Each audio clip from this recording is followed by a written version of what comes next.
पर exhaustive list है और बहुत इंटरेस्टिंग अपडेट्स हैं इस वीकेंड के। सबसे पहले रडार पे रखेंगे आज तो खैर इन्फोसिस का स्टॉक। इनकी एक रिलीज आई वीकेंड पे जो कहती है इनकम टैक्स एक्ट के अंतर्गत इनको ऑर्डर्स रिसीव हुए कई सारे असेसमेंट ईयर्स के 2007-8 से 15-16, 17-18, 18-19 इन सब के इस क्वार्टर में अपडेट लौट के आए इनके पास, जिसमें कंपनी एक्सपेक्ट कर रही है 6,329 करोड़ रुपए का रिफंड, जिसमें ब्याज इंक्लूडेड है।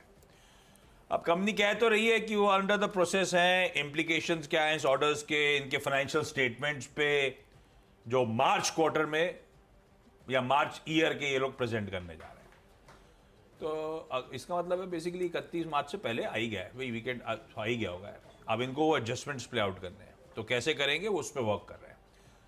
ज़्यादा टाइम है नहीं, डोल आउट तो होंगे नहीं, लेकिन इंटरेस्टिंग होगा, अच्छा मीनिंगफुल है। ये ध्यान रखिएगा इसके बाद उसी रिलीज में कुछ कि यहाँ पे कुछ 60 करोड़ का 100 करोड़ का ये वो डिमांड आई हुई है, वो डिमांड तो कंटेस्ट होंगी। ये तो वर्डिक्ट टाइप आ गया, पैसा वापस आ रहा है, मैं उस पर ज़्यादा जा रहा हूँ।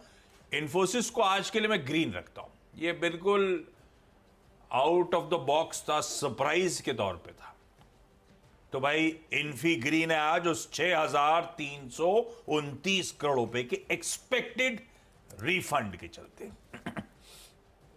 हो सकता है स्पेशल डिविडेंड के तौर पे इवेंचुअली, अभी तो मुझे नहीं लगता इतनी जल्दी कर पाएंगे। वैसे बोर्ड क्यों नहीं फैसला कर सकता? क्यों नहीं कर सकते? उसमें एक्सेल में डालना है और जब भी रिजल्ट 12-13 को आएंगे उसमें पता होगा 6,300 कैसे करना है भाई, इतना रख लो, इतना बांट दो, क्या कुछ भी हो सकता है भाई। आज इसे ग्रीन करते हैं, कैसे करेंगे डिस्ट्रीब्यूट पता नहीं, डिस्ट्रीब्यूट करें ना करें तो एनी विच वेज कंपनी के पास आ रहा है, हम शेयरधारकों का पैसा है भाई। इसी के सामने सुजलॉन को पहले बहुत सोचा लूं कि नहीं लूं, क्योंकि सर्किट टू सर्किट सुजलॉन चल रहा है। थर्सडे को भी सर्किट अपर सर्किट था जाते 40 रुपए, पर लॉजिक तो कहता है कि थोड़ा सा कॉशियस रहने का, इसीलिए मैं ले रहा हूं मतलब मेंशन कर रहा हूं, लाल में मेंशन कर रहा हूं, क्योंकि एक hefty penalty income tax department से इस कंपनी पे लगती हुई, वो हेफ्टी अमाउंट हो गया इस कंपनी के लिहाज से 260 करोड़ रुपए का। ये 2016-17 और 2017-18 के रिलेटेड असेसमेंट्स हैं और उस पर पेनल्टी लगी है। और ये पेनल्टी इसलिए लगी है, इशू ये है कि सुजलॉन के जो गुडविल के डिप्रिसिएशन के क्लेम्स थे वो आईटी डिपार्टमेंट ने रिजेक्ट कर दिए, इसीलिए इस तरह का क्वांटम ऑफ पेनल्टी है।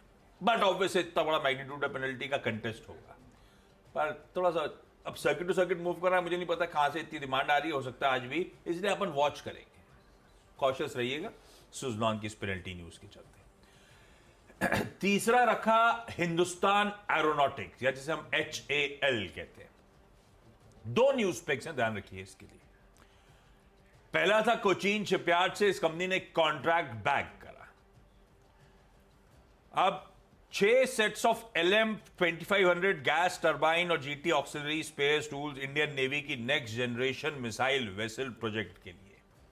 तो ये सब जो गैस टर्बाइन्स, उसके स्पेयर्स वगैरह जो हैं, वो हिंदुस्तान एरोनॉटिक्स कोचीन शिपयार्ड को सप्लाई करेगा, और इस सप्लाई का वर्थ बताया जा रहा है 1173 करोड़ रुपीस का। थर्सडे को देखिए जाते जाते क्या मूव्स आए, स्टॉक पे दिन के हाईस पे क्लोज हुआ है, वैसे ये वीकेंड पे खबर आई है। दूसरा एक और अपडेट,